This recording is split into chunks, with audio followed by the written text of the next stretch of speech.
what I'm here to teach you today is my nonprofit organization.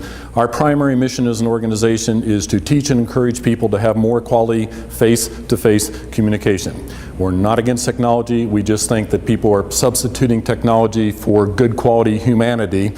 So as we say, too much technology, not enough humanity.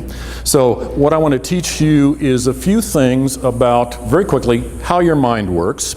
And I want to teach you this because I want you to understand that your job applicants' minds work the same way, and the people they're interviewing's minds work the same way. So in order to be able to present themselves in the best light forward, understanding some of these things helps.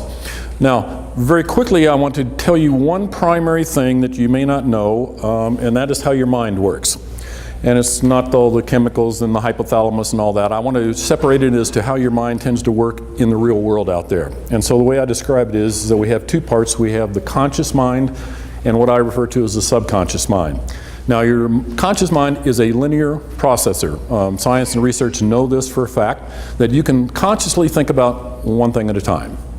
Now, I can see already on all the faces people going, oh man, I can multitask. I can do all kinds of things at the same time. And the truth is, yes, you can, but it is not your conscious mind that does that. It is your subconscious mind.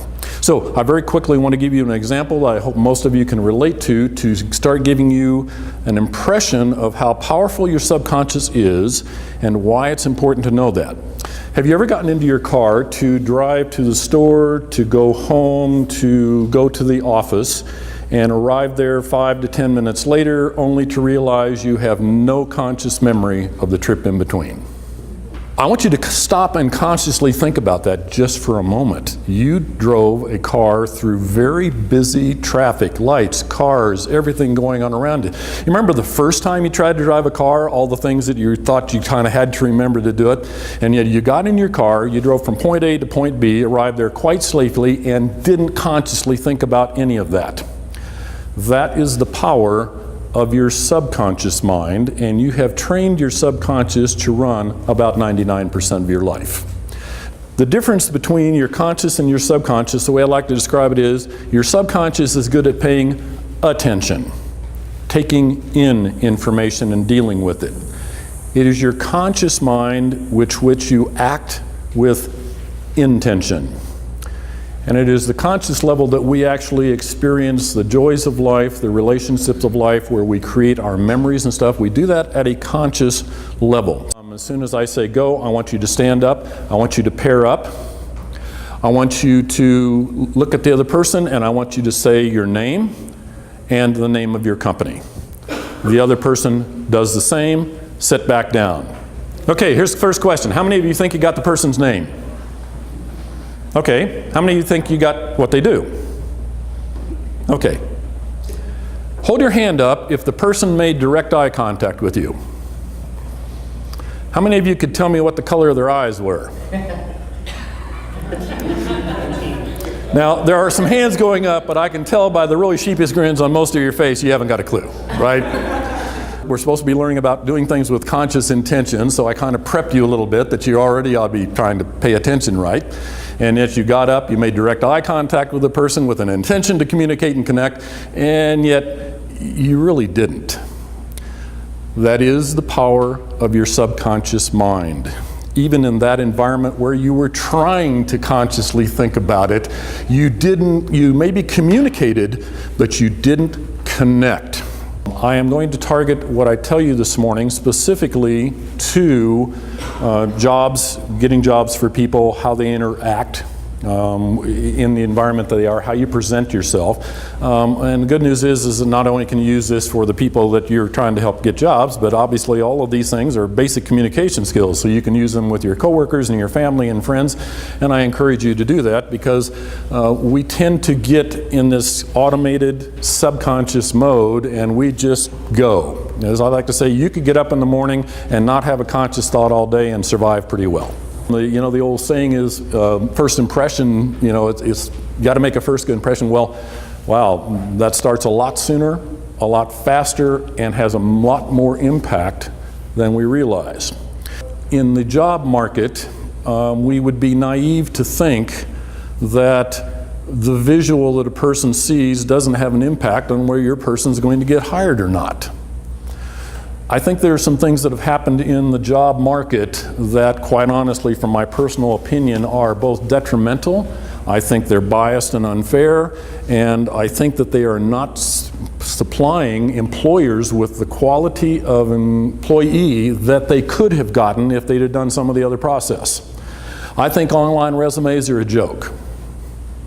If I'm really out to a job, I'll go hire somebody, or I'll go to one of the classes to tell me how to write the online resume. And we think that the interviewer doesn't know about these things when they're going through them. I mean, it's kind of silly that, well, yeah, and I can see who's been, I can tell you which class they went to on how to write the resume. And the oncoming thing now is video resumes. Any of you have seen those yet? I want to ask you, how many of you have seen yourself on video in a professional situation? Quite a few of you. Okay, the first time you saw yourself on video, how did you feel? Okay, it usually goes from awkward to complete panic, like the worst thing I have ever seen in my life. For those of you who haven't seen yourself on video, do you remember the very first time you recorded your voicemail message on your phone and played it back to you? To which the normal reaction is, who the hell is that? Who? That's not me. I'm not that person. Well, you are, and that's what I'm trying to impress upon you. Who we hear and see and think that we are inside, I can tell you absolutely is not who the person outside looking and listening to you gets to see. So, one of the points I'd like you to take away this morning for the people that you work with, if it's possible, if you can videotape them for 5 minutes in an interviewing process, they will learn more from that than hours of other things. The good news is that when you see yourself on video the first time, and after you get through being sick, that incredibly powerful subconscious mind will integrate a lot of those things and changes it almost instantaneously. If you experience these things yourself, that's good, because you can't start doing things with conscious intention until you realize you're not. So actually the hardest part is recognize I'm not really doing this, okay? One other little thing you need to know about the human mind is on an evolutionary scale, our mind, human mind, has a very huge negativity bias built into it. Research has shown this time and time again. We're 10 times more interested in avoiding the negative than we are in experiencing the positive. Stock market, a perfect example. People will die with a losing stock as opposed instead of taking the loss versus the possibility of getting a gain. Now, why is that important? A simple little question that I talk about with retailers specifically is that you walk in and the clerk will say, "May I help you?" They do it nice and friendly with a big smile on their face, but they say, "May I help you?" The first instantaneous reaction from the subconscious mind to the question, "May I help you?" is no. So, at a conscious level, you have already put into the person's mind a negative thought that you now have to get over. So, simply instead of asking, "May I help you?" ask, "How may I help you?" Now I made you think. Totally different. Now, was that a difficult thing to learn or do? I want to impress upon you that a lot of the things that I'm trying to tell you, they're not hard and complex. They're not difficult to teach, they're not difficult to learn, and they're not really difficult to remember, but you have to stop and consciously think about them. One of the tremendous disadvantages to face-to-face versus phone-to-phone versus paper. Just thinking about a resume and a starting of an interview process. In a face-to-face, I have all of the information to go by. I have how you look, how you act, your facial gestures, your smile, how you're dressed. I have your voice, I have your tone, I have your inflection, I have your speed. I see whether you're answering with long sentences or short sentences. I can very quickly get a feel as to whether you're an introvert or an extrovert. I can get an idea whether you're a task person or a people person. I get all of that. We're down to maybe 20 to 30% of the input I could have had from a face-to-face when we're doing on the phone. On a piece of paper, we're down to about 7 to 10% because all I have is words. So one of the things I want to encourage you is that whenever it is possible, and I always want to caution with that because I understand you got lots of people and lots of things to do and it's not always possible to do these, but whenever it is possible, get face-to-face as soon as you possibly can. Because you're just eliminating an enormous amount of information. Like I say, people skills don't come across on a resume.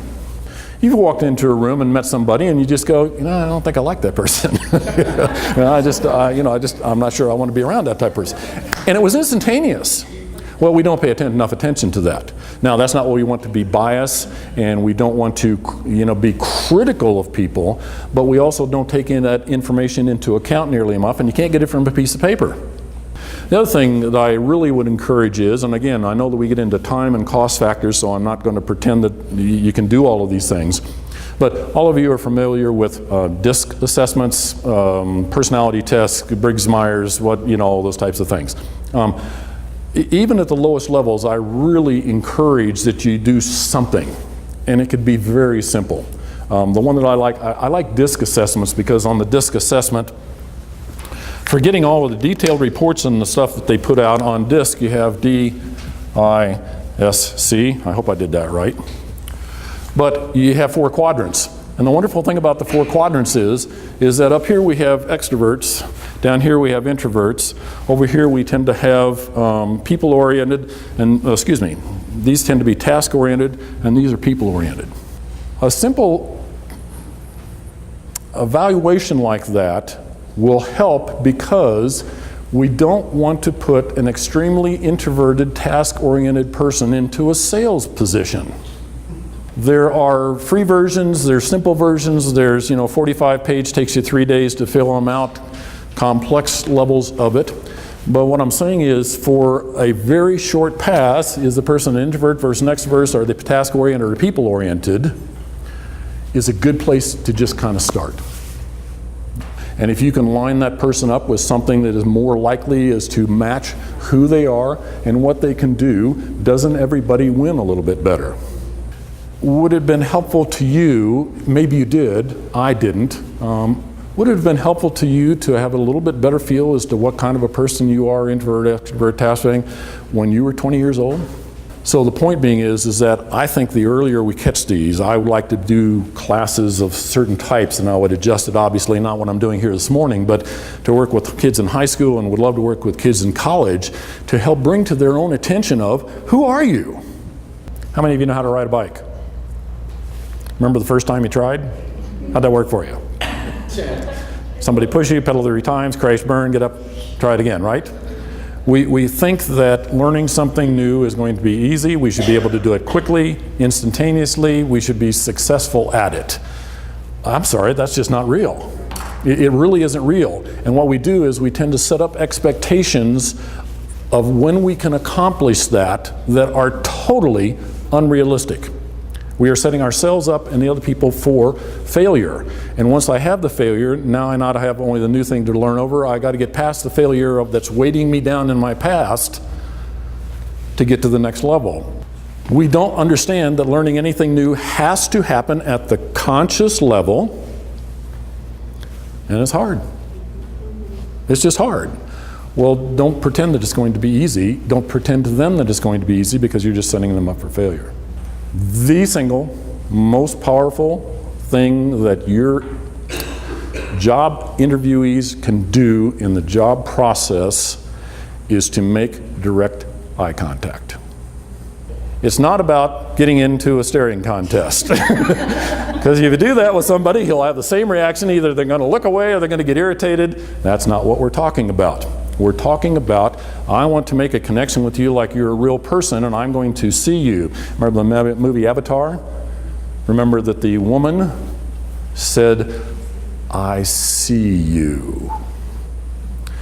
Well, that was seeing with the entire body, the entire thing. That's what we're talking about.